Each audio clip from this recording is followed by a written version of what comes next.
الحمد لله و الصلاة و السلام علی رسول الله.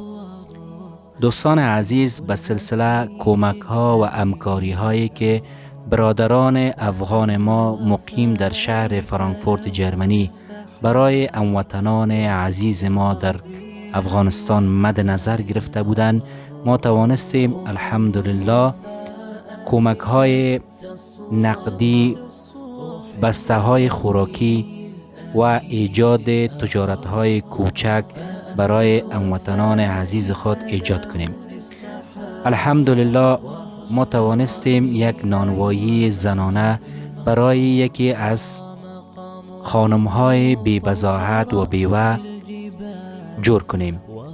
همچنان ما توانستیم یک کراچی به خاطر فروش ترکاری بر یکی از برادران عزیز و بی بضاعت خود ایجاد کنیم و همچنان ما توانستیم یک کراچی به خاطر فروش مواد خوراکی برای یکی از برادران خود که البته از جمله برادران ازبک می باشند در شهر انخوی ایجاد کنیم و همچنان ما توانستیم یک کراچی جوس فروشی برای یکی از برادران بی بضاعت خود جور کنیم.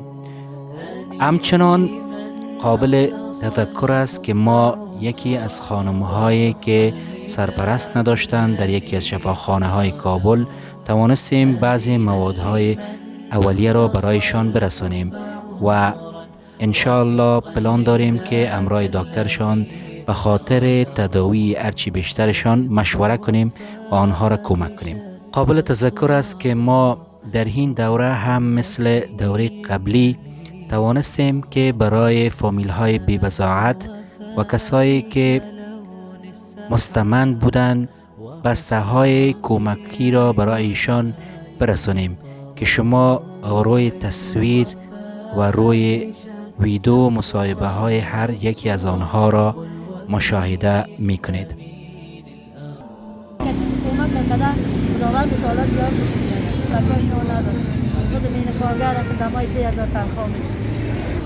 من ملازم مکتب شمسو هستم، جانوالا نام دارم. من تشکر میکنم از کمکای شما. سلامت. سلام علیکم و سلام. خوب باشین، خیر خیر. یک جوان تشکر، خیر ببینید، خدا دین دنیاتون خوب. شما که کسی ما ور مردم کسی ما ور مسکینات کمک میکنه، خدا جان پشتی پناهتان باشه.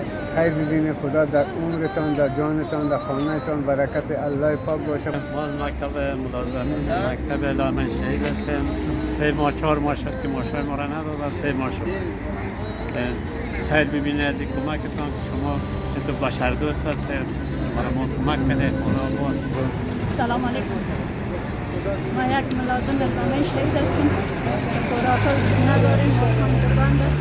جز دربار خداوند دیگر چیز نداریم. خانه کرایی منطقه بگیم دولت چیز قرار داریم. چقدر وقت میشه خاله جان ماش ندارین؟ 4 ماه. 4 ماه. در فامیل چند نفر هستین؟ فامیل 5 نفر. و دوستای کمکاری کرده امرایتان برشان دعا کنین خداوند اجر نصیبشان کنه. غیر از این دعا میکنیم خداوند کامیاب شد. خداوند جان پیشانی ما را یاد میکنه.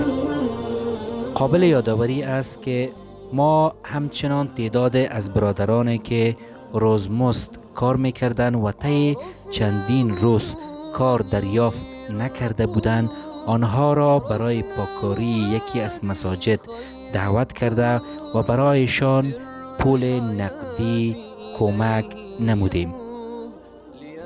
جا دارد که از تمام برادران و خواهران عزیز که در این پروسه ما را همکاری کرده اند قدردانی و تشکری نماییم. زغوارم چې د هغه کسانو نوم واخلم چې مونږ سره په دې پروسه مرسته او همکاري کړې ده.